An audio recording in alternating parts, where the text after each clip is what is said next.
हमारे गांव में जो दशहरा है वो बड़ी धूमधाम। आइए महाराज, मेरे सर के ताज,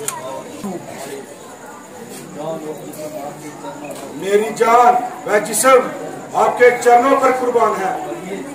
कहिए क्या फरमान है।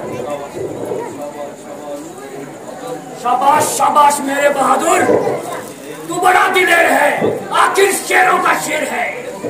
उठ मेरे साथ चल, तुझे एक काम बताऊं, तेरी माता और तेरे भ्राता के कातिल का इंतकाम दिलाऊं। क्या काम, कैसा इंतकाम। आपकी बात तो अजीब पेचेदार है। अरे तू तो बिल्कुल गवार है। तेरी माता और तेरे भ्राता के कातिल राम और लक्ष्मण पंचवटी में आए हैं और उस सुंदर मनोहरता की छवि सीता को भी साथ लाए हैं। अगर तू जरा सा साहस करता है तो तुझको तो बदला मिलता ही मिलता है और मेरा भी काम निकलता है। ले जाएंगे और मैं बोंदू यूं ही जंगलों में खाक छान कर मर जाएंगे।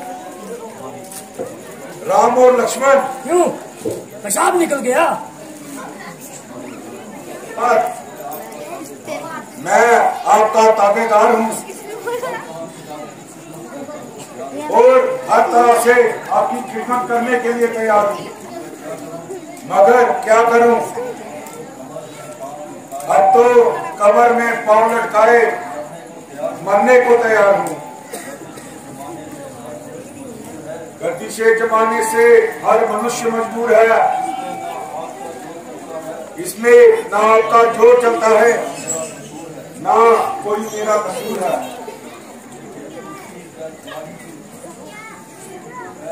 वह चालाकी, हिम्मत, दलेरी सब चौचले जवानी अपने साथ ले गई और जाते हुए ये साढ़े 6 फुट की लकड़ी हाथ दे गई। ना मालूम क्या दुख दुख भर रहा हूँ।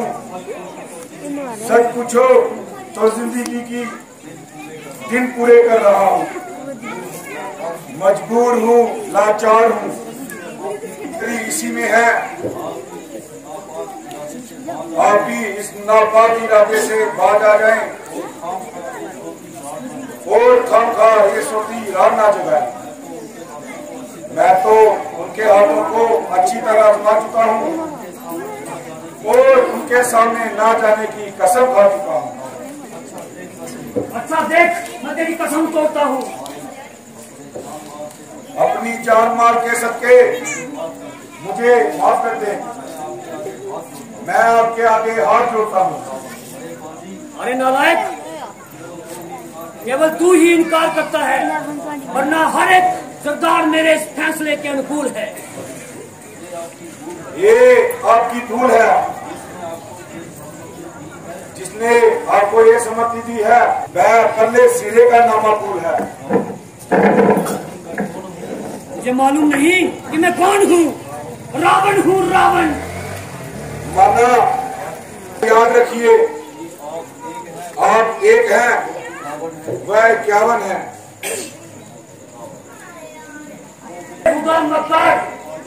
बाजी, राक्षसों का तो नाम ही मिटा दिया। बेकारी और हरामखोरी ने उसको बिल्कुल सुस्त बना दिया। चंद दिनों में ही तेरा सारा बाल आदम पता हो गया और राम का नाम सुनते ही पखाना भी खता हो गया। लानत, धिक्कार, नाक डुबोकर मर जा मक्कार। अरे बेगैरत, अगर पैदा होते ही मर जाता तो सारे कुल के खानदान पर कलंक का टीका नाता। खैर, तुझे एक मौका और देता हूँ और अपनी तलवार को अभी हाथ नहीं रखता हूँ। सोच ले, विचार ले और नतीजे पर अच्छी तरह नजर मार ले। अगर अब भी तेरी इनकार है तो समझ ले तेरा सिर और मेरी तलवार है। बिन बुलाए की आफत और तेरी जान की शामत। ना किसी से झगड़ा, ना किसी से टकरा, आप है मुझे मार। फंसा और बड़ा बेढंगा फंसा। मौत का शिकार उधर रामचंद्र जी के तीर और इधर कृष्ण भक्त की तलवार। इनकार करूं तो मौत, इकबाल करूं तो मौत। कोई जीते कोई हारे, मगर तू तो बचू स्वर्ग सिधारे। किसी का झगड़ा किसी की लड़ाई, और मगर घर बैठे आफत यही आई। यारो ये अजब तमाशा है कि इश्कबाजी तो सलूक न था करे, और बिन बुलाई मौत बेचारा मारीज मरे। अरे शेख नहीं देखा हो किसी ने तो यहाँ आकर देख। बड़ी मुश्किल हुई, ये दुष्ट ना खुशामद से मानेगा और ना किसी। अरे नालायक, जल्दी जवाब दे, क्या सोचता है? जरा ठहर जाइए, सोच समझ कर जवाब देंगे। आखिर मरना है, कोई मुंह खोल तो नहीं। और मरना है तो सीधी तरह मर, यूं कायरों की तरह।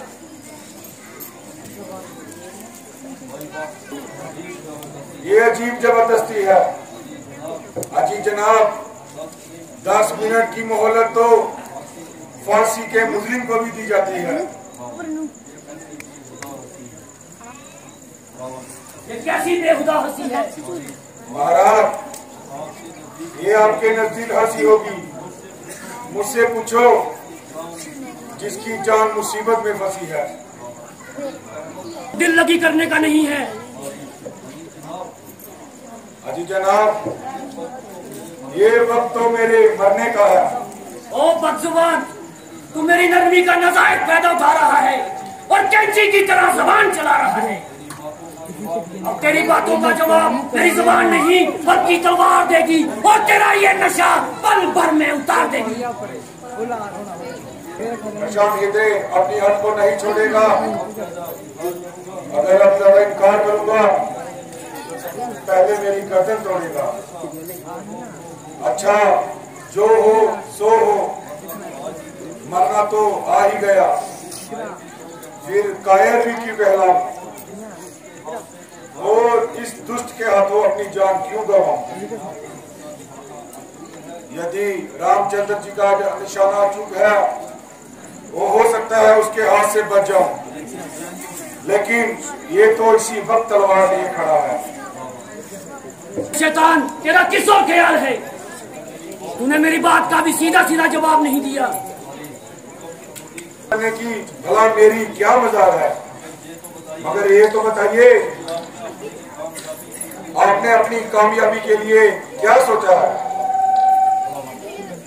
शाबाश शाबाश मेरे बहादुर मारीच, शाबाश। तू अगर मेरे साथ है तो उसको उड़ा लेना तो मामूली सी बात है। उस शख्स से पंचवटी के पास रिहाइश करेंगे और किसी सही मौके का इंतजार करेंगे। बस जिस वक्त वो दोनों भाई वहां से घूम पाए तो समझ लो अपना काम हो गया। तो आप अकेले भी कर सकते हैं, फिर मेरी क्या जरूरत है? निराधूरत है। अरे भले मानस, भला ऐसे कैसे हो सकता है कि वो दोनों एक ही समय दोनों सीता को छोड़कर गैर हाजिर पाए। इसलिए कोई ऐसा उपाय बनाना पड़ेगा और उसको किसी तहजीब से उठाना पड़ेगा। जब आप खुद जानते हैं वो दोनों की गैर हाजिरी वहां से अनुचित मानते हैं, फिर हम उनको वहां से कैसे बाहर निकालेंगे और आप कैसे मैदान खाली पालेंगे? हटे तो फिर कोई तरकीब बनाएंगे। मेरे पास एक बड़ा सुंदर मृग है और उसको हम अच्छी तरह सजाएंगे और सीता की फुलवाड़ी में छोड़ कर आएंगे, वहीं छुप जाएंगे। वह मृग ही ऐसा है जिसे देखकर सीता मोहित हो जाए, और जब वह उसके हाथ में आएगा तो मजबूरन राम को कहलाएगा। जब रामचंद्र कुछ दूर निकल जाए